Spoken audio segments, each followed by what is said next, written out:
Warung soto daging Mas Darmo. Kisah Bima.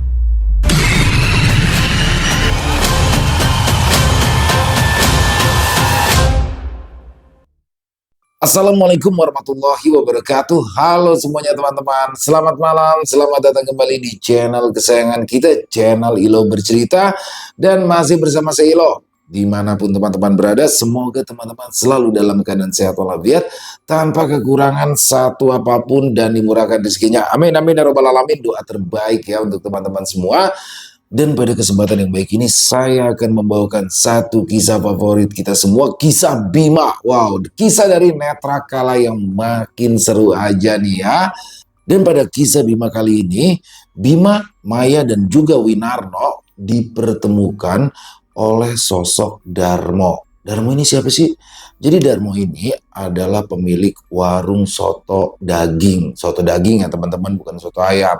Nah di sini Darmo tiba-tiba datang dan meminta tolong nih sama Bima dan kawan-kawan untuk menyelamatkan dia. Waduh, menyelamatkan apa? Ya kan? Bingung dong mereka semua bertiga.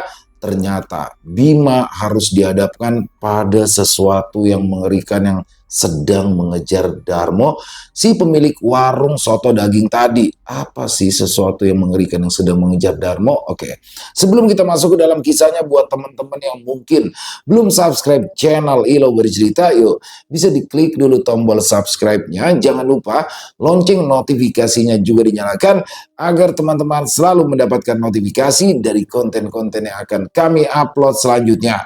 Untuk channel Ilo Bercerita kami upload setiap hari ya teman-teman ya. Setiap malam jam 9 malam waktu Indonesia bagian Barat. Nggak pakai berlama-lama lagi. Pasti udah gak sabaran kan untuk masuk ke dalam kisahnya. Kita langsung saja masuk ke dalam kisahnya. Kita berangkat ke Jawa Tengah.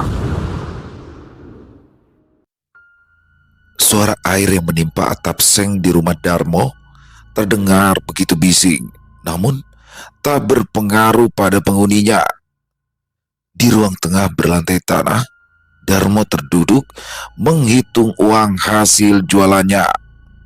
Lembar demi lembar, kertas lusuh dan recehan logam ia hitung di atas meja kayu. 25.000, gumam Darmo pelan. Darmo berdesah panjang, hanya segitu hasil jualannya hari ini. Sudah hampir 3 bulan dagangannya sepi pembeli. Orang-orang desa lebih memilih makan di warung Pak Haji Sabar dengan tempat yang terang dan juga bersih daripada membeli soto pikulnya yang hanya memberikan seupil daging sapi. Terdengar suara lemah dari balik tirai kamar yang membuat Darmo segera bangkit. Saat ia menyibakkan kain kusam itu, terlihat istrinya Wati terbaring di atas dipan dengan wajah pucat, tubuhnya kurus kering. "Kenapa, Dek?" tanya Darmo duduk di tepi ranjang. Wati menggeleng, raut wajahnya terlihat menahan rasa sakit teramat. "Obatnya, Mas, dadaku sesak." Darmo terdiam. Gejolak kemarahan muncul, membuat tangannya mengepal kuat di sisi tubuhnya. Uang Rp25.000 tidak akan cukup untuk menebus resep dokter. Bahkan untuk membeli obat pereda nyeri saja sudah pas-pasan. Yang berarti besok mereka tak akan bisa makan. "Sabar ya, Dek. Besok beli obat. Besok pasti dagangan kita laku," kata Darmo datar. Namun hatinya terasa begitu muak. Ia bosan dengan penentraman yang tak pernah berujung. Wati memejamkan matanya. Wajahnya menyeringai menahan nyeri untuk sesaat. Darmo menatap wajah istrinya yang terbaring lemah. Ia sudah bosan miskin. Ia sudah lelah, dihina, dan dicaci maki oleh rentenir. Sesaat Darmo hanya diam. Lalu dengan keputusan besar ia beranjak. Darmo keluar rumah, menatap jalanan yang begitu sepi. Kali ini tekadnya sudah bulat. Jika doa tak pernah lagi didengar, maka dia akan mencari cara lain, cara yang membuatnya lepas dari jerat kemiskinan. Darmo terus berjalan, menembus hujan, menuju lereng bukit di perbatasan desa. Tujuannya hanya satu, rumah Mbah Par. Beberapa waktu kemudian, Darmo tiba di sebuah rumah terpencil di sebuah tempat dengan pepohonan begitu rimbun. Bangunannya terbuat dari kayu tua, tidak ada lampu, hanya cahaya teplok yang berkedip di balik jendela. Sejenak Darmo terdiam, memantapkan niat untuk melakukan sebuah perubahan besar. Lalu dengan dada berdegup kencang, ia mengetuk pintu kayu di depannya. "Masuk, tidak dikunci." Terdengar suara serak dari dalam. Saat Darmo membuka pintu, seketika hidungnya mencium aroma dupa menguar dengan kuat. Sejenak matanya menyesuaikan dengan ruangan, hingga ia melihat satu sosok duduk di atas amben kayu. Mbah Par, seorang laki-laki dengan mata buta, dengan retina putih seutuhnya. Sesaat Mbah Par menoleh ke arah Darmo, lalu bibirnya menyeringai seakan tahu maksud kedatangan orang itu. "Duduk," ucap Mbah Par singkat. Darmo menelan ludah, merasa bahwa tempat yang ia kunjungi memiliki aura yang mencekam, meskipun tak ada benda klinik di sana. Lalu Darmo duduk di amben di depan Mbah Par. "Mbah, nama saya Darmo, Mbah. Tolong, Mbah, saya butuh bantuan. Dagangan tidak pernah laku. Istri saya sakit parah, Mbah. Saya butuh uang cepat. Saya bosan dicaci, dimaki dan direndahkan." Mbah Par terkekeh pelan. Ia meraba rokok lobot di sampingnya. Darmo merasa ngeri saat melihat tangan keriput itu meraba-raba dalam rebang. "Banyak yang datang minta kaya, tapi sedikit yang berani membayar harganya. Kamu siap menanggung resikonya?" tanya Mbah Par serak. Darmo menghela nafas panjang. "Saya siap, Mbah. Asalkan istri saya sembuh dan saya bisa jadi orang kaya, Mbah." Bapak mengangguk dengan senyum menyeringai. Tanpa berkata, ia beranjak berjalan ke arah belakang rumah. Darmo merasa ngeri. Beberapa kali ia menolehkan kepala ke samping, merasa ada yang memperhatikannya. Hingga saat ia memandang ke arah jendela, tubuhnya tersentak ngeri. Dalam beberapa detik, dia melihat ada sesuatu yang mengintip. Seonggok kepala, namun separuh tubuhnya dipocong dengan kain lusuh bercampur darah. "Bawa ini," kata Mbah Par. Darmo tersentak. Ia hampir saja jatuh dari tempat duduknya. Untuk sesaat, ia menoleh kembali ke arah jendela, namun sosok itu sudah menghilang. "Nyari apa?" tanya Mbah Par yang sudah duduk kembali di tempatnya. "Enggak, Mbah. Tadi saya pikir ada tamu," jawab Darmo. Mbah Par terkekeh. "Di sini tamu itu ndak cuma manusia, yang lain juga bisa jadi tamu. Sekarang bawa kuali ini," pinta Mbah Par. Darmo mengamati benda itu. Bentuknya seperti kuali untuk memasak jamu, namun jelas permukaannya kasar dan warnanya hitam pekat, seakan sudah lama digunakan. "Kuali, Mbah?" tanya Darmo. "Kuali ini ada isinya. Syaratnya gampang. Jangan pernah masak menggunakan bumbu kunyit," jelas Mbah Par. Darmo mengerutkan keningnya. "Kalau tidak pakai bumbu kunyit, bagaimana rasanya bisa enak, Mbah?" Mbah Par tersenyum tipis. "Nanti kamu akan tahu sendiri.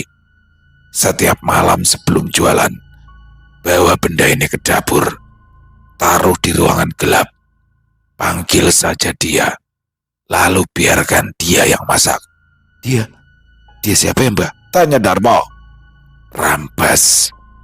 Panggil saja Rampas. Tapi jangan lupa sediakan makanan untuknya," ucap Mbah Par sambil menghisap rokoknya. "Makanan?" tanya Darmo bingung. Setiap malam Jumat Kliwon, berikan darah ayam cemani. Masukkan ke dalam kuali ini. Tapi ingat, jangan pernah sekalipun kamu mencuci benda ini. Dan semakin laris daganganmu, semakin besar nafsu makannya. Paham? Jelas, Bapar? Darmo menelan ludah. Ia menatap kuali hitam itu, lalu melihat ke arah mata putih Bapar. Sesaat ada keraguan, namun ketika teringat wajah istrinya, kegelisahan kembali muncul. Seakan ada sesuatu yang membetot hatinya begitu kuat. Saya terima, Mbah, ucap Darmo mantap. Malam itu Darmo pulang membawa kuali dalam bungkusan karung. Sesampainya di rumah, ia langsung menuju dapur.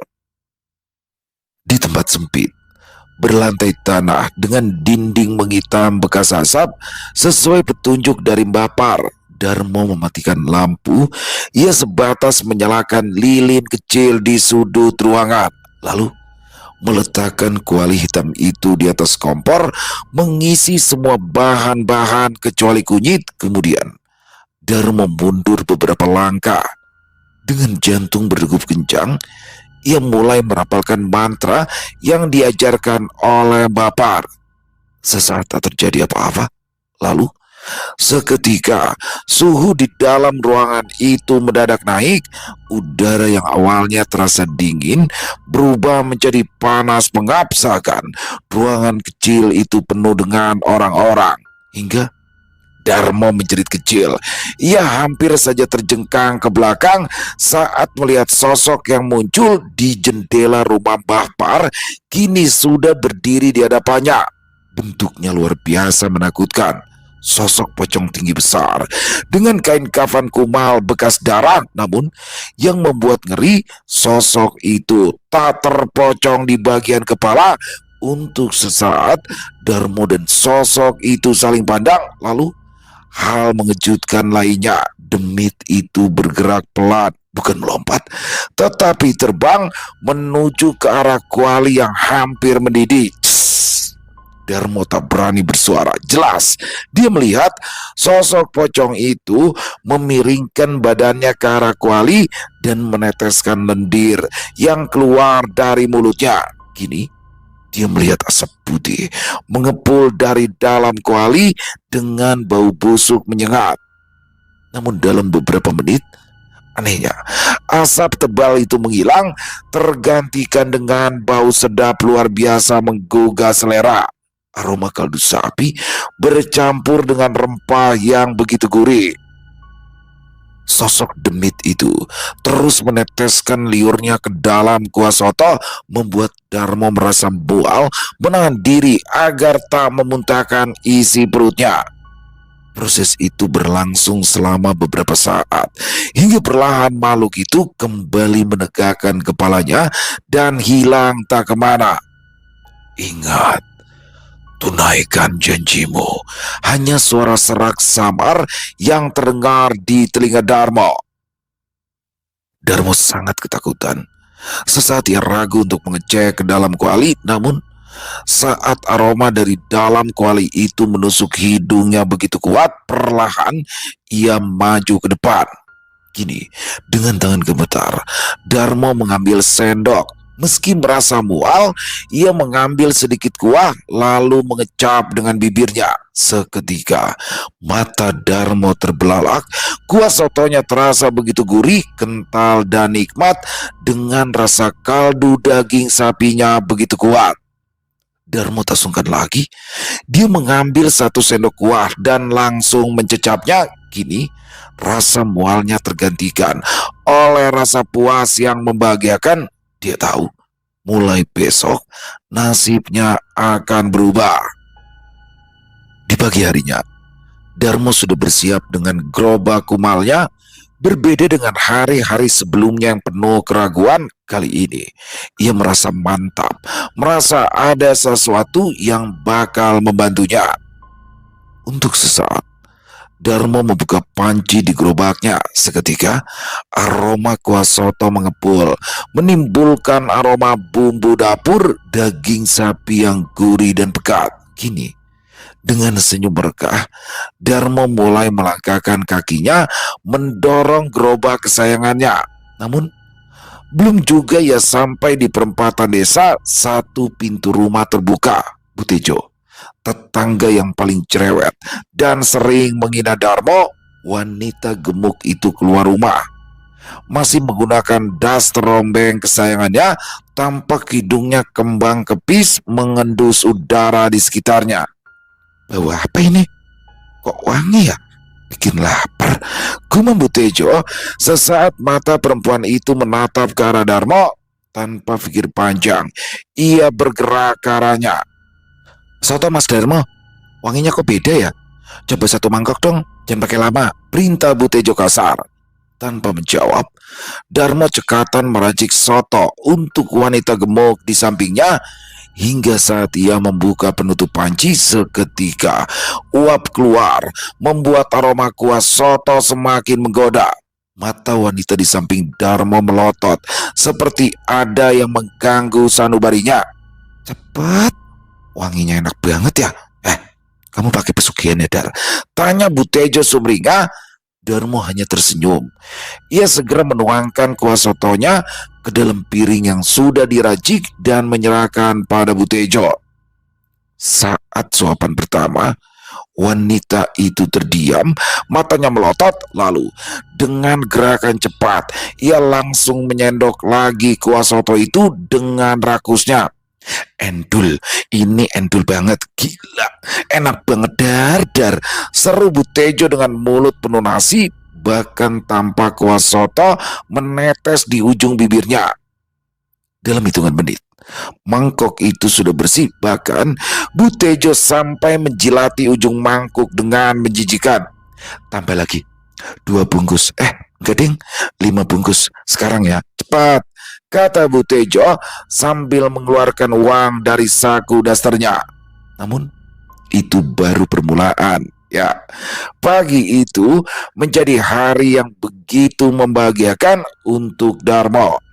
Banyak orang yang membeli, dari tukang ojek, anak sekolah, pekerja, semua seakan terhipnotis dengan aroma kuah soto miliknya. Sabar, jerit Darmo kewalahan.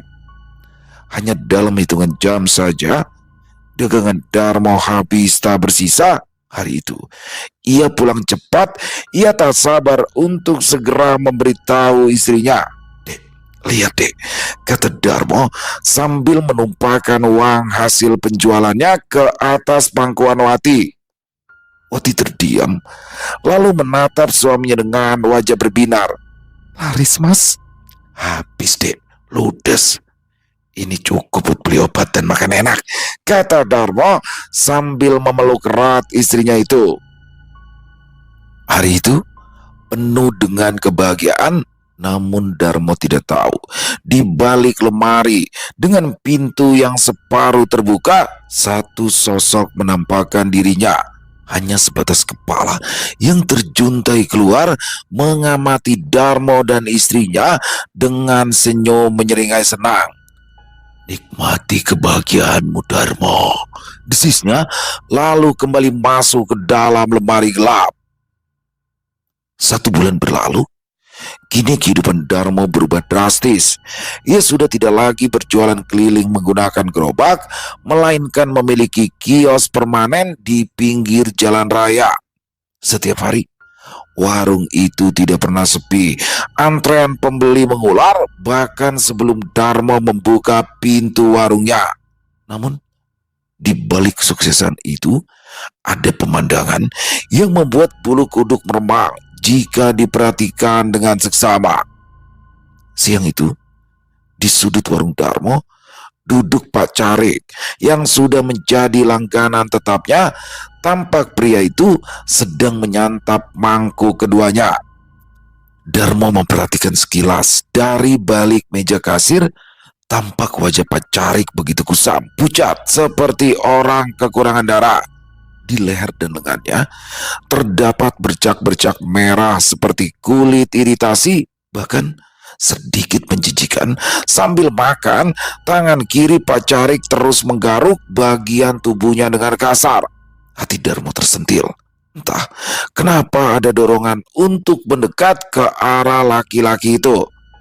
Pak Carik sedang sakit, tanya Darmo basa-basi sambil menaruh segelas es teh di atas meja.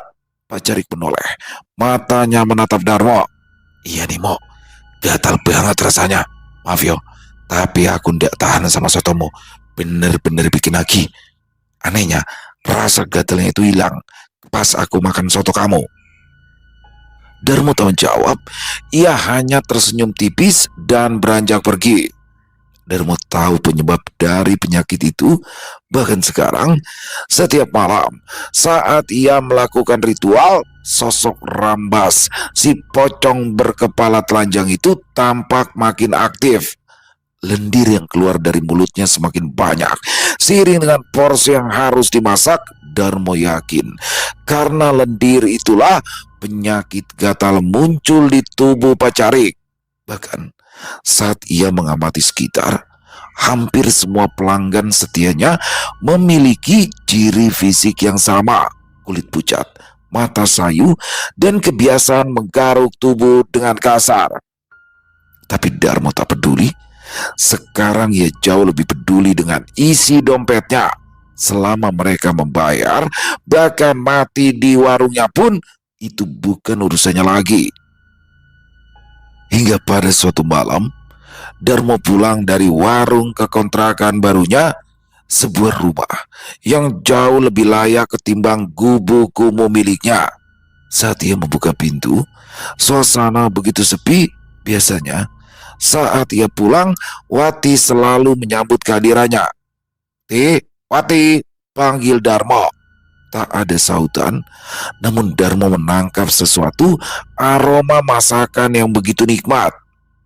Dengan bibir tersenyum senang, Darmo segera melangkah menuju dalam rumah. Benar saja, di ruang makan, ia mendapati istrinya sedang menyiapkan berbagai hidangan di sana. Wih, enak banget nih. Masak apa sayang? Kata Darmo sambil mencium kening Wati mesra. Banyak. Aku kan udah lama gak masak, Thomas. Bosen kalau cuma rebahan di kasur. Ucap Wati dengan mata berbinar. Wih, kare. Sepertinya enak ini. Boleh langsung makan. Kata Darmo menatap lapar berbagai makanan di depannya. Bau jorok ah. Mandi dulu. Setelah itu baru makan yuk. Ucap Wati sambil menepis tangan suaminya yang hampir mencomot satu buah tempe goreng di atas meja. Darmo cemberut, namun ia tidak membantah. Segera laki-laki itu berjalan ke arah kamar untuk membersihkan diri. Pada awalnya, Darmo tidak menyadari sesuatu yang aneh. Dia hanya merasa ada yang berbeda dengan Wati akhir-akhir ini. Mungkin udah mulai sembuh, ucap Darmo sambil lalu. Tanpa menunggu lama, Darmo bergegas ke kamar mandi. Dia segera menghidupkan keran shower dan menikmati dinginnya air. Saat guyuran pertama, seketika tubuhnya terasa begitu segar. Wati, dek, Darmo tersentak. Ia langsung membuka mata, segera mematikan shower dan mendengarkan dengan seksama. Namun tak ada suara apapun yang kembali muncul. Darmo menghela nafas panjang, berpikir mungkin saja itu halusinasinya. Sekali lagi ia menghidupkan keran shower. Tumbal pertamamu. Darmo kembali membuka mata. Kali ini ia yakin ada suara yang muncul di dekatnya. Namun aneh, tak ada siapapun. Air terus mengucur dari atas kepala Darmo. Hingga tiba-tiba ia merasa ada sesuatu yang berbeda mengenai kepalanya, lengket dan berbau amis. Sontak Darmo mendongakkan kepalanya ke atas. Ia begitu panik saat wajahnya tersiram cairan kental berbau tajam berwarna merah. Darmo menjerit. Ia langsung mundur menjauh. Mas, kamu kenapa? Tanya Wati dari luar kamar mandi. Sesaat Darmo menoleh ke pintu, lalu kembali menengok ke arah shower. Ajaib, air yang mengalir kembali menjadi bening. Bahkan darah yang ada di tubuh Darmo juga hilang tak kemana.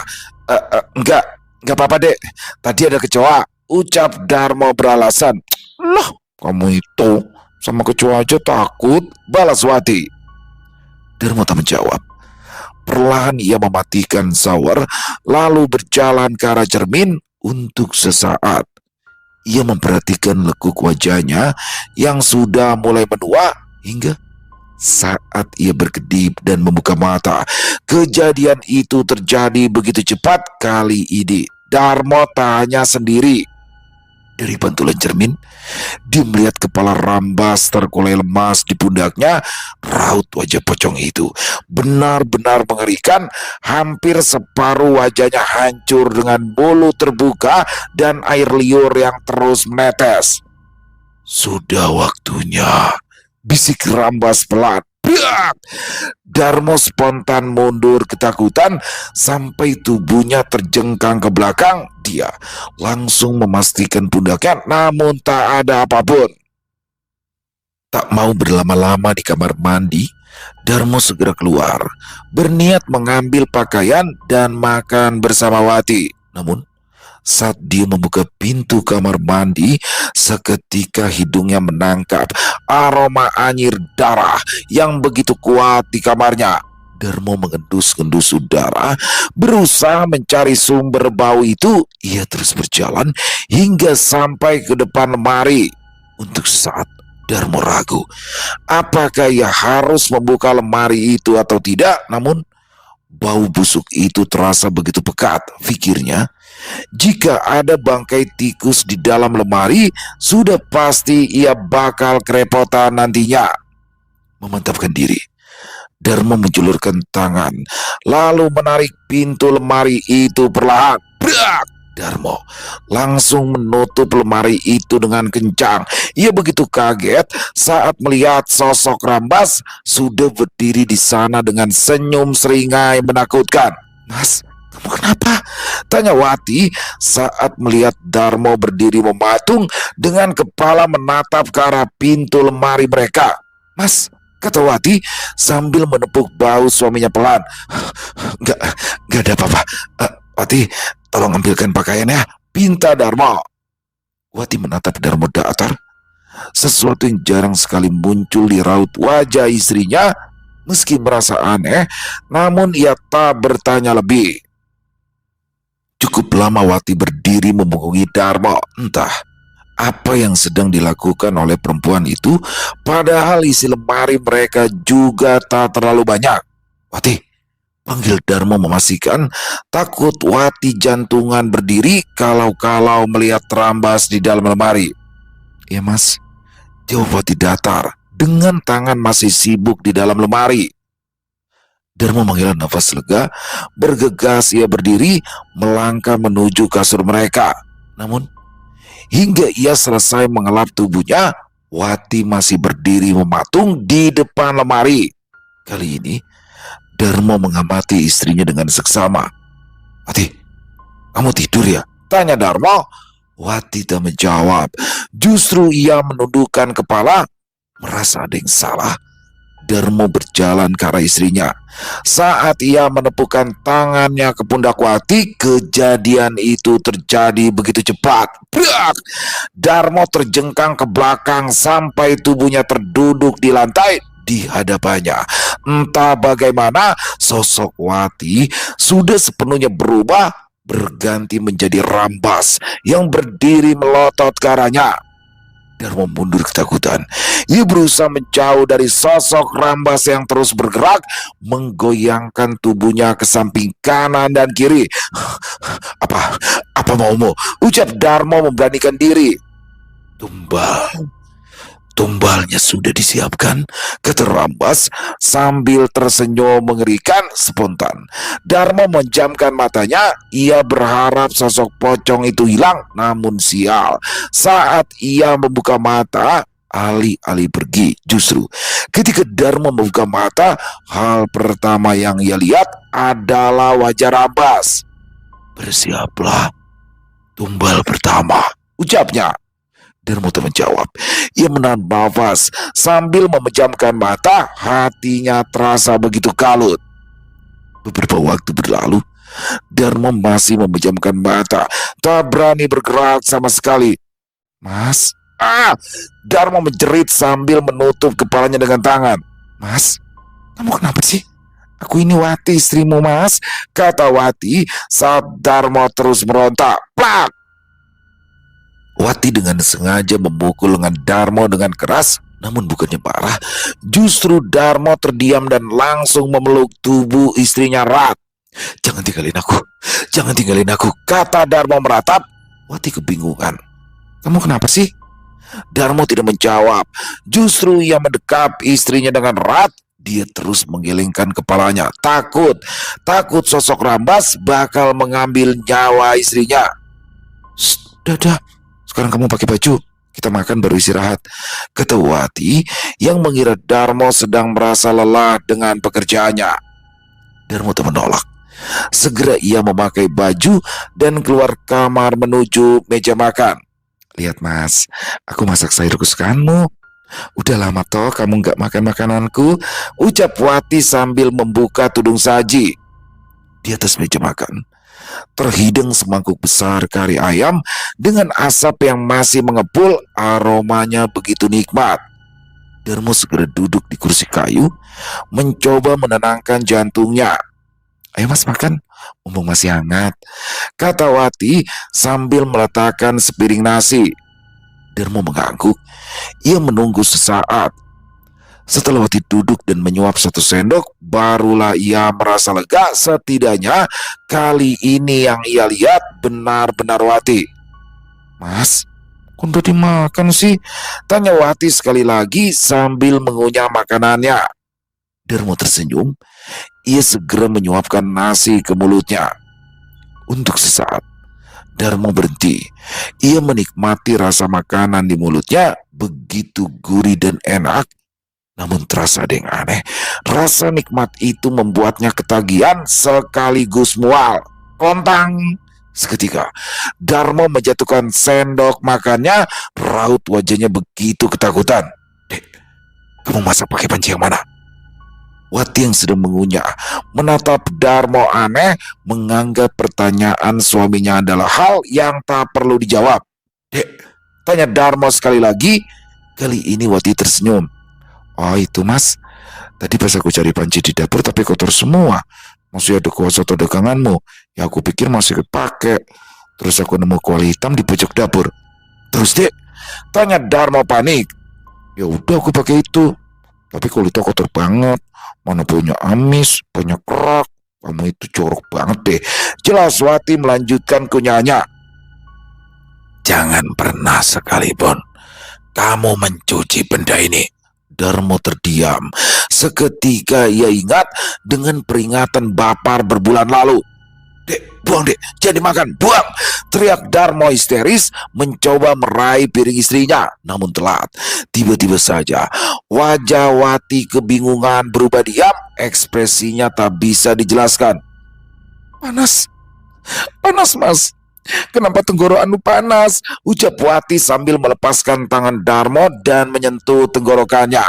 Darmo panik, berusaha meraih gelas di dekatnya, namun bukannya menerima. Wati justru menepis gelas itu sampai terlempar dan pecah. Belum selesai Wati menggosok tenggorokan, tiba-tiba saja mata perempuan itu melotot mengerikan. Panas mas, perutku panas, jerit Wati tiba-tiba. Darmo semakin panik. Ia berusaha memegangi tubuh istrinya, namun melepaskannya kembali. Entah kenapa, suhu tubuh Wati terasa begitu panas, seakan Darmo sedang menyentuh bara. Di sisi lain, Wati menjerit. Ia berusaha untuk merobek bajunya sendiri, seakan kain itu yang membuat dirinya begitu kepanasan. Darmo spontan melihat ke arah perut istrinya itu. Ia tak menyangka saat melihat ada sesuatu yang bergerak-gerak di permukaan kulit perut Wati. Mas tolong, sakit, panas, jerit Wati begitu keras. Darmo tersadar.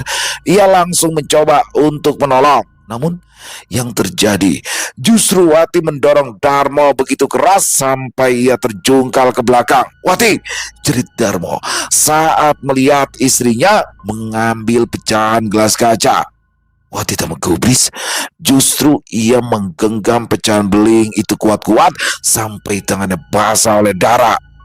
"Sakit mas, tolong, panas," kata Wati. Darmo yang melihat itu hanya tertegun ngeri. Untuk sesaat ia merasa bahwa sosok di depannya bukanlah Wati. Sorot matanya begitu tajam, seperti ada entitas lain yang merasukinya. "Mas, penuhi janjimu," kata Wati dengan suara berbeda. Darmo terperanjat saat mendengar suara asing yang keluar dari mulut Wati, hingga tanpa bisa dicegah, Wati langsung menancapkan pecahan kaca itu ke perutnya, lalu menggerakkannya ke kanan dan ke kiri dengan beringas. Darmo terpaku. Ia benar-benar ngeri. Perempuan itu melakukan adegan membelah perutnya tanpa rasa sakit sedikit pun. "Tolong mas," kata Wati lirih. Wajahnya pucat pasi, bagian bawah tubuhnya sudah basah oleh darah, dan yang paling mengerikan, sesuatu mirip daging terburai keluar dari perutnya. "Mas, kamu," bisik Wati dengan sisa tenaganya. Belum sempat Darmo menjawab, entah datang dari mana, sosok Ramba sudah berdiri tepat di samping jasad Wati.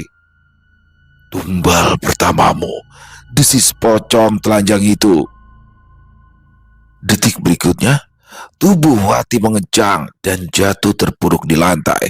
Matanya memutih sepenuhnya, mulutnya terbuka, mengeluarkan bau busuk luar biasa. Sedangkan di bagian perut, usus yang terburai tampak berubah warna menjadi keunguan seperti daging yang sudah membusuk selama beberapa waktu. Darmo tertegun. Air matanya tumpah seketika. Ia meraung, memanggil nama istrinya, namun semua sudah terjadi. Semua yang ia lakukan untuk menyelamatkan istrinya justru membuat Wati menjadi tumbal pertamanya. Darmo tersentak. Ia tak menyadari bahwa sosok Rambas masih ada di ruangan itu. "Setelah ini giliranmu," ucap Rambas yang langsung menghilang dari pandangan. Darmo menggelengkan kepalanya. Tidak, tidak, aku tidak mau mati," teriak Darmo histeris. Tanpa pikir panjang, Darmo langsung berlari keluar rumah. Di dalam kepalanya hanya Mbah Par yang bisa membantunya terlepas dari semua ini. Terus saja Darmo berlari. Namun setiap kali ia menoleh ke belakang, ia merasa ada sesuatu yang terus mengikutinya. "Mas, tolong, kenapa kamu pergi?" Darmo menjerit. Ia begitu takut dengan sosok Wati yang tiba-tiba muncul di belakangnya. "Maaf dek, maaf, pergi," jerit Darmo sambil terus berlari menjauh dari rumah menuju ke jalan raya penghubung desa. Saat ia sudah mencapai jalanan beraspal, Darmo menoleh panik. Ia harus segera pergi ke tempat Bapar, dan sialnya jarak yang harus ditempuh dari rumahnya sekarang lebih jauh ketimbang rumahnya yang dulu. Namun Darmo tidak peduli. Pikirannya sudah kalut. Ia harus segera sampai ke rumah Bapar malam ini juga. Nekat, Darmo langsung berlari ke tengah jalan saat melihat sorot cahaya mobil yang melintas. "Berhenti, berhenti, tolong!" Suara ban berdecit keras beradu dengan aspal. Sebuah mobil kijang tua berwarna hijau lumut mengerem mendadak.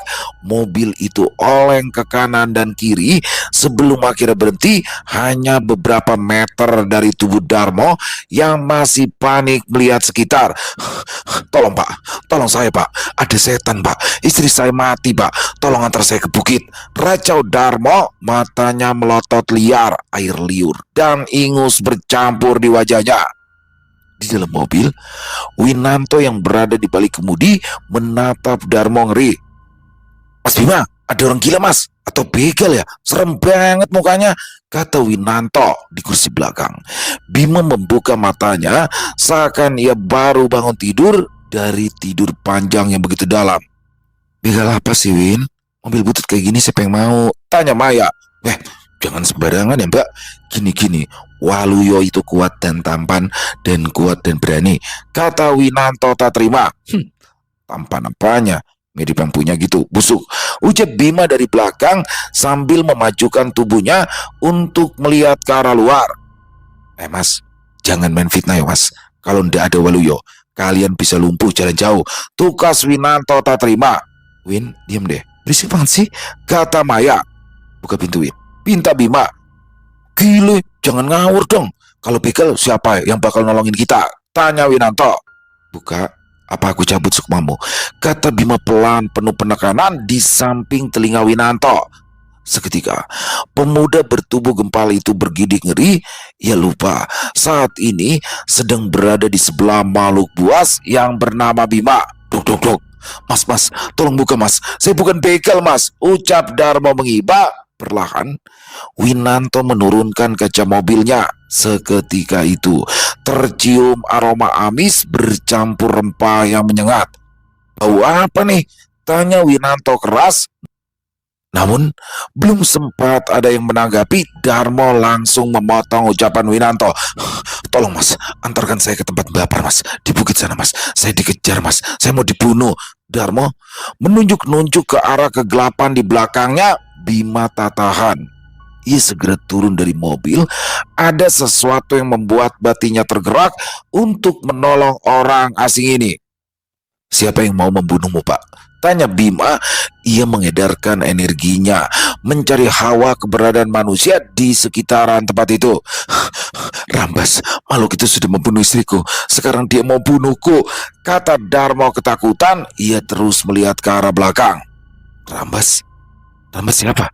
Tanya Bima penasaran. Pasalnya ia tak merasakan ada energi kehidupan manusia di sekitaran mereka. Darmo terdiam sesaat. Ia menatap mata manik Bima yang terlihat tajam mengintimidasi. Lalu kepala Darmo bergerak pelan ke arah telinga Bima. Pocong mas, bisik Darmo. Untuk sesaat, Bima tak sengaja menyentuh tangan Darmo tanpa bisa ditahan. Bagian belakang kepalanya seperti tertarik ke belakang. Banyak sekali kilasan-kilasan kejadian yang muncul bakrol film yang diputar cepat di belakang kepalanya. Nah kan, heran dia, heran, ada aja, selalu, mesti, dari rumah, dari jalan. Yalah, ujung-ujungnya demit mulu. Ucap Winanto membuat Bima langsung kembali ke tempatnya saat ini. Celep. Seketika, Bima langsung menangkup bibir monyong Winanto dengan keras. Pas, jahat banget sih kamu mas, sebelahku, brak. Winanto dengan kencang langsung menutup pintu mobilnya dengan keras, sedangkan Maya justru turun dari tempat duduknya. Ada apa Bim? Tanya Maya sambil menggeleng. Ia tak betah dengan campuran bau amis darah dan rempah di sekitarnya. Bima tak menjawab. Ia menoleh ke arah Maya dan memberikan pandangan berarti. Sini mbak, kata Bima meminta saudarinya itu untuk mengikutinya. Kenapa? Tanya Maya. Aku merasakan ada energi gelap di orang itu, terutama di pundaknya. Jika benar ada yang terbunuh, kita tidak boleh gegabah. Sugiannya, tembak Maya meremehkan. Ia sebenarnya benci sekali dengan orang-orang yang nekat melakukan itu semua hanya demi harta di dunia fana ini. Iya, aku pikir seperti itu. Sesaat tadi aku coba untuk melihat sedikit masa lalunya. Tapi kamu tahu mbak, aku sedikit penasaran dengan orang yang disebut Bapar, kata Bima. Bapar? Tanya Maya penasaran. Benar, aku melihat orang itu pergi menemui dukun tua di lereng bukit. Aku hanya ingin memastikan. Maya terdiam sesaat. Situasi kali ini sedikit membuatnya ngeri. Di sisi lain, jika benar ada pembunuhan, bisa jadi nanti bakal semakin repot. Namun, kalau orang ini tidak ia tolong, sudah pasti sebentar lagi akan jadi mayat juga. Kita bagi dua. Kamu dan Winanto pergi ke desa itu. Jangan langsung ke rumah. Terangkan apa yang terjadi. Bawa bapak itu bersama kalian. Aku yang akan pergi ke bukit itu, kata Bima. Tapi Bim, gak mungkin kamu pergi sendirian. Bahaya, ucap Maya. Tidak perlu khawatir, aku akan menemaninya, ucap Kromo Sengkono yang tak dari mana sudah muncul di sisi Bima. masalah beres. Sekarang pergi, ucap Bima. Mas, Mbak, lagi pada ngapain ya? Aku kok nggak diajak sih? Tanya Winanto yang berjalan mendekati mereka. Lagi mikir, Win, enaknya numbalin kamu apa enggak ya? Saut Maya. Sinting. Wes yuk pulang, mantuk aku nih. Rengek Winanto seperti bayi kudanil yang hendak pergi tidur di samping induknya. Bima tersenyum. Gih, pulang sama Maya. Ajak bapak itu, nanti aku nyusul. Kan? Bener kan? Apes. Apes banget aku hidup sama kalian, ucap Winanto. Diam, Win, atau ku congkel amandelmu, kata Kromo Sengkono sambil menunjuk Winanto dengan kukunya yang panjang.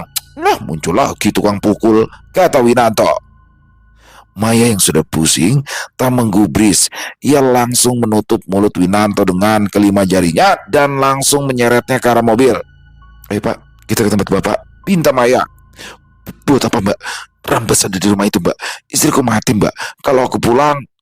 Belum sempat Darmo menyelesaikan ucapannya, Maya sudah mengalirkan energinya ke arah pria itu dalam sekejap. Pandangan Darmo menjadi tidak fokus dan tatapannya tampak kosong. Wih, sakti banget. Gila sih ini. Ajarin dong Mbak, kata Winanto saat melihat sirep milik Maya bekerja begitu kuat. Taurus, tugas Maya. Taurus siapanya Brontosaurus Mbak? Brak! Bawa orang itu masuk ke mobil, perintah Maya tak peduli. Yah, nasib. Niat mau cari makan malah demit lagi. Ucap Winanto namun tetap menuruti perintah Maya. Sedangkan Bima masih berdiri di tempatnya. Orang tua yang kau maksud itu punya tujuan tertentu. Kesaktiannya lumayan tinggi.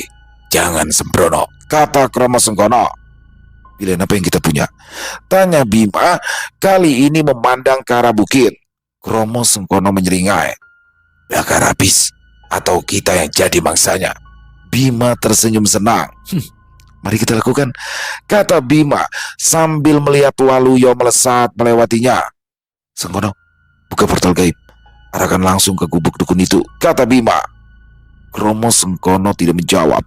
Ia langsung mengangkat tangannya dan membuat segel rumit di depan Bima. Dalam sekejap, pendar keunguan muncul di depan Bima, mulai dari titik kecil lalu berubah membesar. Ayo, kata Bima melangkah masuk. Saat Bima melewati portal gaib itu, tubuhnya langsung tersentak kuat. Rasanya ia berjalan menantang arus yang begitu kuat. Detik berikutnya, Bima merasakan pijakan kakinya terasa lembek, beda sekali dengan aspal yang barusan tempatnya berdiri. Kini, ia tak lagi berada di jalan raya aspal. Tampak di depannya berdiri sebuah gubuk reot, hampir tertutup oleh rimbunan pohon bambu. Gubuk itu tampak sepi dan tak berpenghuni. Satu-satunya cahaya berasal dari celah dinding papan gubuk itu. Energi di sini busuk sekali, gumam Bima sambil menutup hidung. Bau kemenyan bercampur daging busuk begitu pekat. Bakar gaib tempat ini kuat Bim. Dia bukan dukun biasa, ucap Kromo Sengkono yang tiba-tiba saja sudah muncul di sampingnya. Peduli setan, tukas Bima yang langsung melangkah maju, tak peduli di depannya ada pagar gaib. Baginya, dukun ilmu hitam itu tak lebih layak ketimbang sampah yang paling busuk sekalipun. Bima terus berjalan santai, sedang Kromo Sengkono yang masih berdiri di luar pagar gaib memandang Bima takjub. Ia sering lupa bagaimanapun juga pemuda itu memiliki kesaktian luar biasa. Kini, Bima sudah sampai di depan gubuk reot itu. Tampak pintunya sedikit terbuka. Tanpa sopan, Bima mengintip ke dalam. Di tengah ruangan yang hanya diterangi cahaya lampu minyak, duduk seorang laki-laki tua renta di atas amben. Matanya putih seutuhnya. Ia tampak buta. Di hadapannya terdapat sebuah tungku tanah liat kecil yang sedang menyala, dan di atasnya sebuah kuali hitam yang mengepulkan asap hitam. Selamat datang Tuan, tamu tak diundang. Suara serak bapar tiba-tiba memecahkan keheningan. Bima tidak kaget. Ia tak perlu berbohong lagi, toh penghuni rumah ini sudah tahu keberadaannya. Segera ia mendorong pintu kayu itu perlahan. Malam, Mbah. Maaf ganggu ritualnya. Saya cuma mau tanya soal kuali ireng. Ucap Bima santai melangkah masuk dengan tangan di saku jaket. Mbah Par terkekeh pelan. Ia memutar kepalanya perlahan ke arah Bima, lehernya berbunyi tidak wajar. Anak muda zaman sekarang tidak punya sopan santun. Masuk rumah orang tanpa permisi. Desis Mbah Par. Apa maumu? Harta atau nyawa? Mari kita lakukan secara beradab. Lepaskan orang itu. Atau kita lakukan dengan apa istilahnya, kekerasan. Ucap Bima tegas. Mbah Par tertawa keras hingga batuk-batuk. Lepaskan. Bodoh. Darmo itu ladang masku. Istrinya sudah menjadi tumbal pembuka. Sekarang siapapun yang sudah memakan soto milik Darmo, jiwanya sudah kuikat di kuali ini. Mbah Par sedang merapal mantranya. Bibirnya bergerak cepat tanpa suara. Dalam sekejap muncul sosok pocong dengan kepala telanjang di sisi Mbah Par. Oh, jadi kamu memilih menggunakan kekerasan. Sebetulnya aku nggak tega sama kondisimu. Bisa jadi sekali tepuk langsung jadi abu. Ucap Bima. Tampak Mbah Par menyeringai meremehkan. Kau punya energi unik. Jiwamu akan menjadi koleksi berhargaku. Rambas pasti akan suka dengan dagingmu. Ucap Mbah Par. Seketika sosok pocong di samping Mbah Par bergetar pelan. Habisi dia. Ucap Mbah Par. Rambas bergerak begitu cepat ke arah Bima. Ia sudah hampir meludahkan cairannya ke arah wajah Bima. Brak! Bima berkelit. Namun tubuhnya langsung terantuk pinggiran meja yang begitu padat. Sial, ucap Bima. Dia lupa saat ini sedang tidak berada di alam gaib. Sengkono, teriak Bima sambil memegangi lengan satunya. Brak! Dalam sekejap Kromo Sengkono muncul entah dari mana. Dia langsung melayangkan pukulan ke arah Rambas. Brak! Rambas terpental saat pukulan Kromo Sengkono telak mengenai wajahnya. Namun yang membuat Bima takjub, sosok demit itu tidak hancur, justru malah bangkit seakan tak terjadi apa-apa. Sengkono, jangan main-main. Lakukan dengan cepat tanpa rasa sakit. Waktuku tak banyak, ucap Bima. Brengsek kamu Bim. Tukas Kromo Sengkono jengkel di perintah Bima. Namun meski begitu Kromo Sengkono langsung mengumpulkan energi di tangannya. Tanpa menunggu lama dia langsung menghilang, muncul di depan Rambas dan membawanya keluar dari gubuk itu. Beres. Sekarang tinggal aku dan kamu, Mbah, ucap Bima. Mbah Par sedang merapal mantra. Bibirnya bergerak cepat. Dalam sekejap muncul sosok pocong dengan kepala telanjang di sisi Mbah Par. Dan benar saja, dalam sekejap Bima melihat banyak sekali sosok mirip dengan Rambas muncul di sekitaran. Tanpa Bima duga, salah satu pocong itu melesat cepat ke arahnya, berusaha untuk meludahinya dengan cairan busuk. Bima berkelit ke samping dan langsung melemparkan energi padat ke arah pocong itu. Bam! Dentuman hebat muncul saat bola energi Bima telak mengenai sosok pocong itu dan langsung meledak menjadi asap tebal. Namun belum sempat Bima menarik nafas, sosok pocong lain terus-menerus muncul di hadapannya. Bima terus berkelit, namun ia juga mencoba mencari tahu sumber masalah ini hingga saat ia melihat ke arah kuali. Kuali itu, Bima menyipitkan mata. Dia melihat ada benang-benang merah halus yang terhubung dari kuali itu ke tubuh Mbah Par. Percuma leh. Selama kuali ini itu aku abadi, dan setiap jiwa yang terikat di dalamnya memberiku tenaga. Mbah Par tertawa mengejek. Ia mengambil segenggam abu dari tungku dan meniupnya ke arah Bima. Abu itu tampak berubah menjadi paku-paku merah, seperti baru saja dibakar di dalam tungku dan langsung melesat ke arah Bima spontan. Bima mengangkat tangan kanannya untuk membuat pagar gaib. Ternyata dukun di depannya itu tak hanya jago ilmu sulap rupanya, juga lihai dalam menyantet. Makhluk seperti ini memang tak bisa dibiarkan hidup. Sial, umpat Bima. Sementara itu di luar, suara pertarungan semakin brutal. Mati kamu kain mori busuk, terdengar teriakan Kromo Sengkono disusul suara pohon yang tumbang. Bima sadar, ia tidak bisa berlama-lama. Ia harus menghancurkan kuali itu, namun ia sadar kuali itu juga pasti terhubung dengan yang berada di tempat Darmo. Lalu tiba-tiba saja ia punya ide gila. Sejenak ia diam dan langsung menghubungi benak Maya untuk menyampaikan informasi. Sengkono, teriak Bima. Dalam sekejap, Kromo Sengkono muncul di hadapan Bima. Jancok, aku udah hampir menang, ucap Kromo Sengkono jengkel. Bodoh amat, aku nggak peduli. Sekarang pindahkan aku menjauh, ucap Bima. Kromo Sengkono menggeram. Bukannya menyentuh Bima dan menghilang dari tempat, justru sosok buto itu menggendong Bima dan langsung berlari menjauh. Brengsek, lepas. Kenapa tidak menghilang? Teriak Bima jengkel. Kau bilang pindahkan.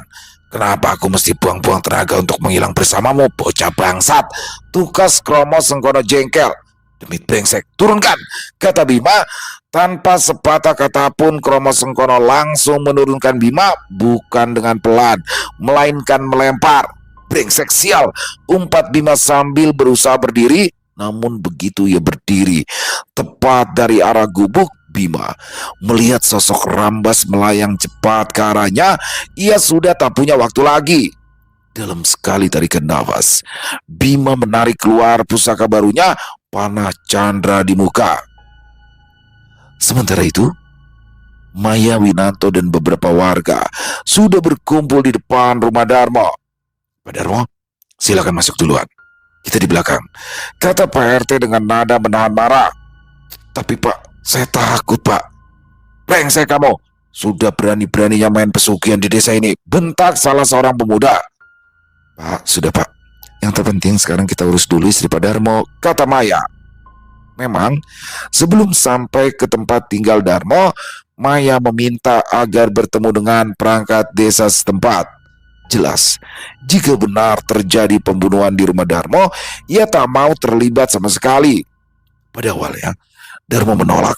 Namun setelah diancam oleh Winanto, akhirnya Darmo mengakui seluruh perbuatannya di depan orang banyak.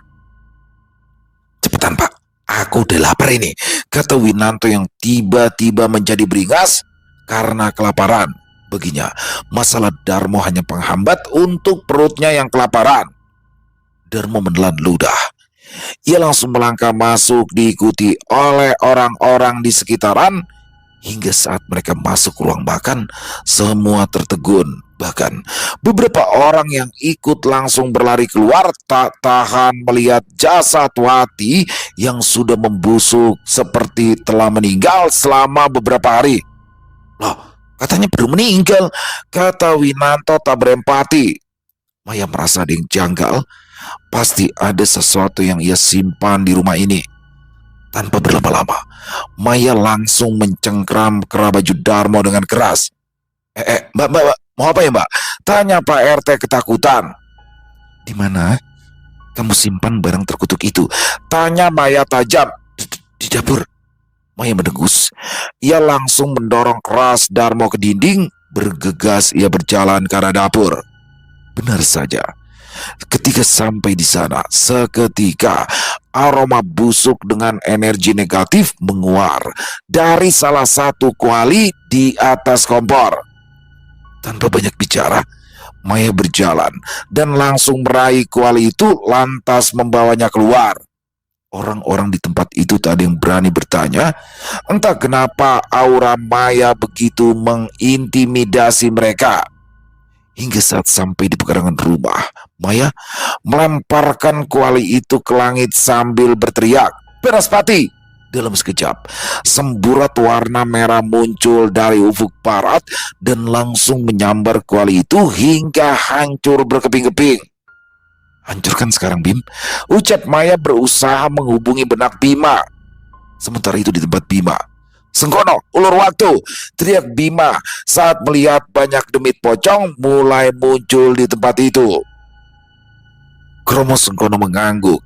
Ia langsung melompat dan melemparkan bola energi padat ke arah pocong-pocong yang berusaha melukai Bima hingga energi Bima sudah terkumpul semua dan membentuk sebuah anak panah cahaya berkilau. Untuk sesaat ia terdiam memantapkan hati jika harus membunuh Bapar.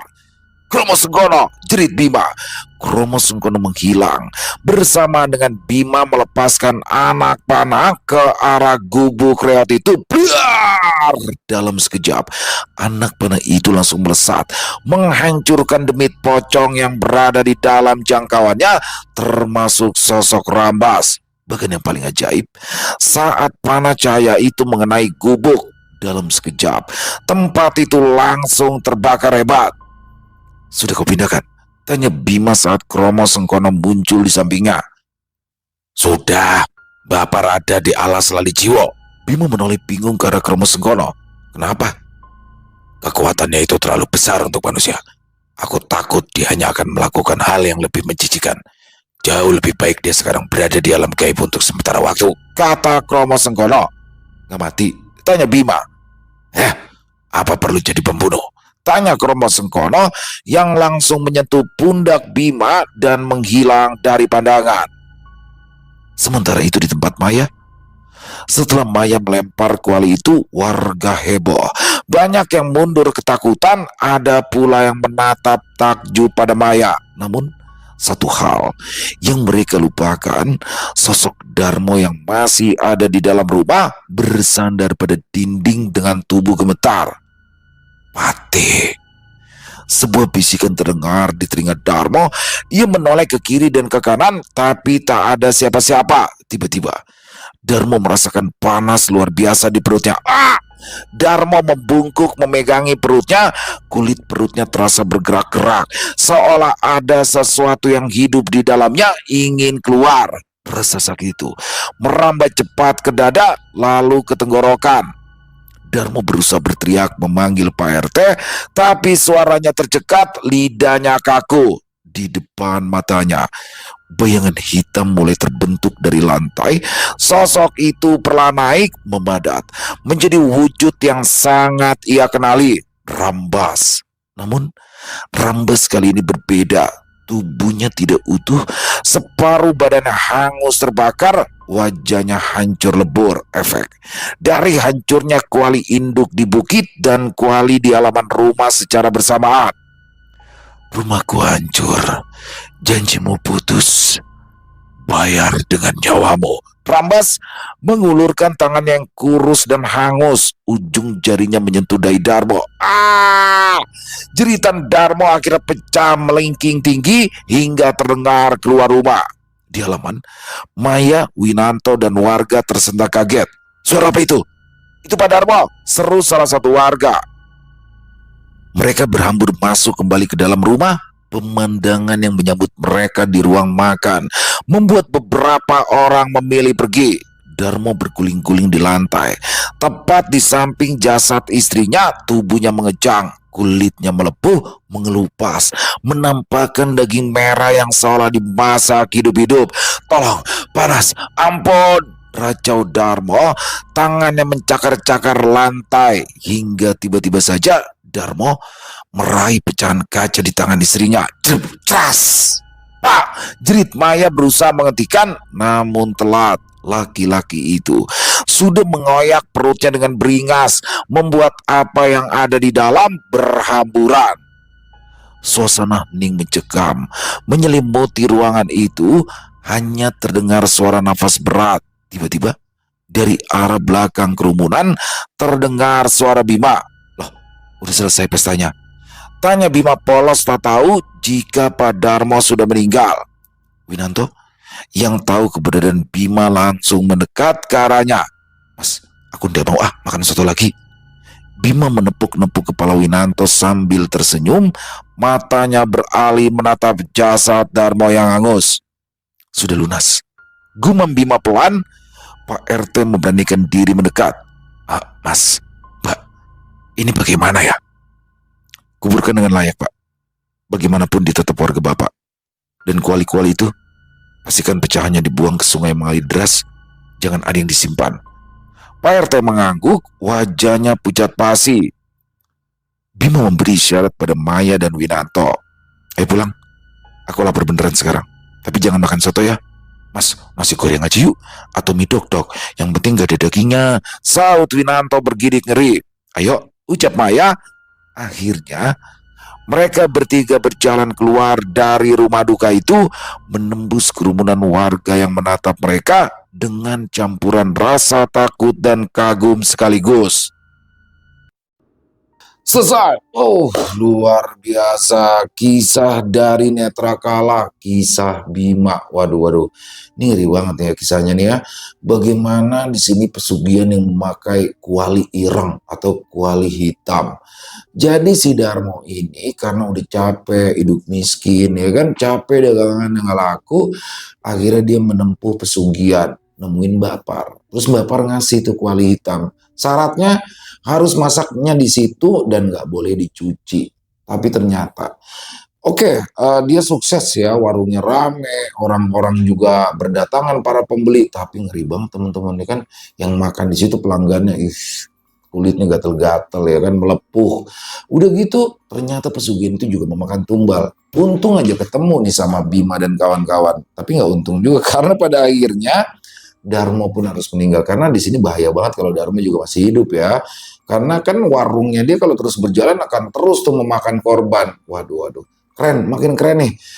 Bima makin sakti, Kromo Sengkono juga pendampingnya yang cukup ikonik, dan juga Maya nih. Maya makin keren aja. Dan Winarno sebagai pelengkap menambah keseruan cerita ini. Terima kasih Mas Netra ya atas kisahnya yang luar biasa. Ditunggu lagi untuk kisah Bima selanjutnya. Semoga bisa tiap minggu Mas Netra ya. Dan semoga kisah barusan bisa menghibur teman-teman semua, para pecinta penikmat horor misteri, lebih khususnya lagi kepada para subscriber dari channel Lilo Bercerita.